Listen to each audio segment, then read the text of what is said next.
Novel کا مرکزی پیغام ہے جرم کیا تھا کبھی نہیں پتہ چلتا۔ یہ ناول بتاتا ہے کہ جدید دنیا میں افسر شاہی اور طاقت اتنی پیچیدہ ہو جاتی ہے کہ انسان بے بس ہو جاتا ہے۔ یہ ناول کیوں مشہور ہے؟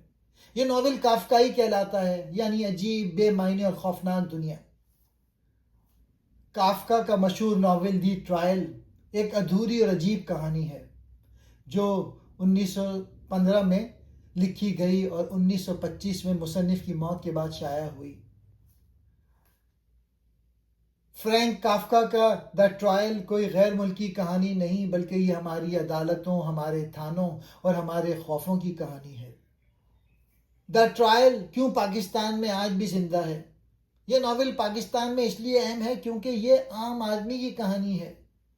یہ طاقتور نظام کا آئینہ ہے۔ یہ سوال اٹھاتا ہے کیا ہم واقعی آزاد ہیں؟ کیا ہمیں انصاف ملتا ہے؟ انجام، خاموش قبولیت، پاکستانی انسان کا المیہ۔ ناول کے آخر میں جوزف مزاحمت نہیں کر پاتا، خاموشی سے مارا جاتا ہے۔ پاکستان میں بھی عام آدمی تھک جاتا ہے، کیس لڑتے لڑتے حق چھوڑ دیتا ہے، کہتا ہے جان چھوٹے بس یہی کافی ہے۔ خاموشی اور خود کو مجرم سمجھ لینا۔ جوزف آہستہ آہستہ خود کو مجرم ماننے لگتا ہے۔ پاکستانی معاشرے میں بار بار ہتھ کڑیاں، میڈیا ٹرائل، معاشرتی دباؤ، آدمی سوچنے لگتا ہے شاید واقعی میں ہی غلط ہوں۔ وکیل، سفارش اور رشوت کے نظام۔ ناول میں وکیل مدد نہیں کرتا، خود نظام کا حصہ ہے۔ پاکستان میں مہنگے وکیل، سفارش، فیس پر فیس۔ حقیقت یہ ہے کہ انصاف خریدنا پڑتا ہے، مانگنا نہیں۔ قانون بطور خوف۔ جوزف کے لیے قانون امید نہیں بلکہ خوف بن جاتا ہے۔ پاکستان میں تھانے کا نام سن کر ڈر، عدالت کا نام سن کر پریشانی، سرکاری نوٹس ذہنی اذیت۔ نتیجہ قانونی اصلاح کے بجائے ڈرانے کا ذریعہ بن جاتا ہے۔ اب میں یہ ٹرائل پاکستان کے تناظر میں ایکسپلین کرتا ہوں۔ بغیر وجہ کے الزام، پاکستان میں ایک عام آدمی کی کہانی۔ ناول میں جوزف کو بغیر بتائے گرفتار کیا جاتا ہے۔ پاکستان میں بھی اکثر ایسا ہی ہوتا ہے، عام آدمی کو اچانک FIR میں نام ڈال دیا جاتا ہے، نیب یا کسی ادارے کی انکوائری شروع ہو جاتی ہے، نوٹس آ جاتا ہے، مگر جرم واضح نہیں ہوتا۔ پاکستانی حقیقت۔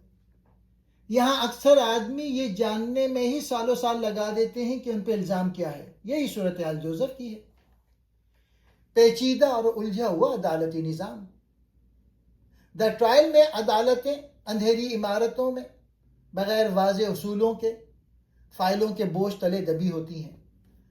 پاکستان میں تاریخ پر تاریخ، فائل آگے پیچھے، جج بدل جاتے ہیں، فیصلے برسوں نہیں آتے۔ نتیجہ انصاف مہنگا، سست اور دور ہو جاتا ہے۔ عام آدمی کی بے بسی۔ جوزف ایک پڑھے لکھے بینک افسر ہونے کے باوجود قانون کے سامنے بے بس ہے۔ پاکستان میں تعلیم یافتہ شخص بھی تھانے، کچہری، پٹواری کے سامنے کمزور ہے۔ تلخ سچ یہ ہے، یہاں حق وہی پاتا ہے جس کے پاس طاقت یا سفارش ہو۔ انصاف صرف طاقتور کے لیے ہے۔ ناول میں قانون سب کے لیے برابر نہیں۔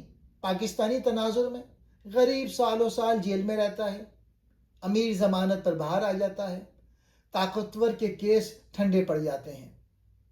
عوامی احساس یہ ہے کہ قانون کمزور کو پکڑتا ہے، طاقتور کو نہیں۔ انصاف میں تاخیر اور مایوسی۔ انصاف نام کی کوئی چیز نہیں ہے۔ کیس کو لٹکانا، نظام کا مقصد سچ تک پہنچنا نہیں بلکہ انسان کو تھکا دینا ہے۔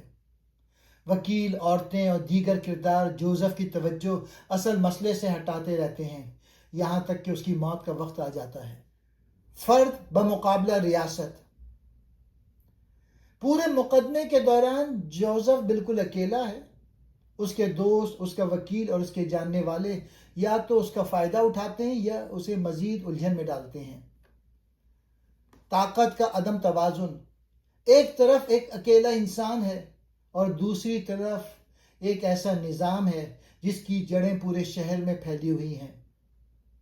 فرد کی یہ جدوجہد شروع سے ہی ناکامی کا پیش خیمہ نظر آتی ہے۔